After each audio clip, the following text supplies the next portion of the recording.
Wait, can you guys believe it? We are about 2 weeks, no, actually 16 days to be exact, from the 96th Annual Academy Awards, and voting is underway right now. And look who we got. The entertainment reporter, the legend, Sandy. The most interesting man in television, right? The stories you have. That's so kind of you. Okay, so the voting's begun. And Pedro, great to share the air with you. Nice to see you. Nice to see you. Voting's begun, people. We only have until Tuesday. Till Tuesday, those Academy members, 9,500, are eligible to vote, and they have until Tuesday to mark those ballots. Very early in my career, I worked for the great director Arthur Penn, an Academy member, and in those days, you had a printed ballot. Now it's online, and he would take a couple of hours of an afternoon to seriously consider. A lot of people take that very, very seriously, although the late director Peter Bogdanovich did confess to me that he did vote against the people that he hated and voted for the people that he loved. That's a great story. So there's a little high school in it, but very little.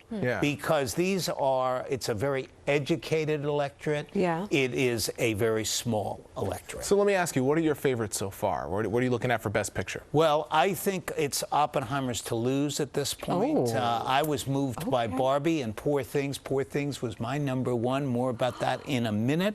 But Oppenheimer has taken so many of the big awards, most recently at the British Academy Awards, and Kenyon is going to do it, I think. Although Paul Giamatti from The Holdovers could sneak in there. Paul Giamatti had a terrific speech at the Golden Globes. Of course, the Globes splits between comedy and musicals and the dramatic. So there's two ways to win there, not so with Oscars. But what people don't realize is sometimes when somebody has a winner has an excellent speech in the weeks leading up, there's kind of a little edge there because these voters think, wow, wouldn't it be great to hear that on Oscar night? And no one will own that, but I have to tell you, I've seen it in play. They're in entertainment. I think you've been to enough Oscars to see a pattern here. I thought it was pretty interesting. We saw Barbie had kind of an upset at the time when Poor Things, won over Barbie.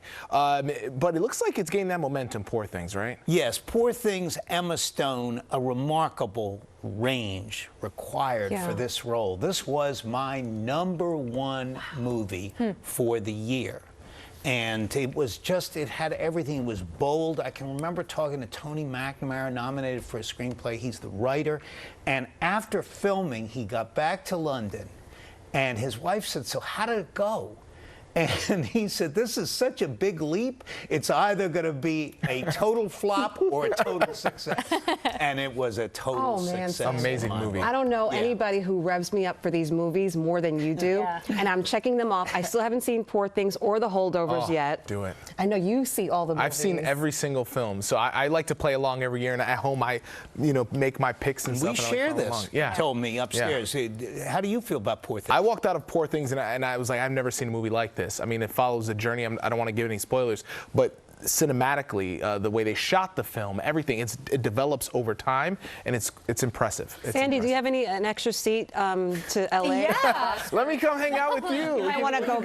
We can go eat. Actually, we will be welcoming Joelle Gargiulo. Who's going to be coming in as my successor. That's our big announcement, yes. And she will be joining me on Oscar's red carpet. So for the first time since Michelle Charlesworth and I did it more than a decade ago, you will have 2 Eyewitness News reporters from Oscar's red carpet. Amazing. Welcome to Joelle. We cannot wait to see what you guys are going to do out there. Amazing. Awesome. Love it. Thank you so much. We're counting down the days. Sandy, thank you so much. You can watch the Oscars Sunday, March 10th, beginning at 7 o'clock right here on Channel 7.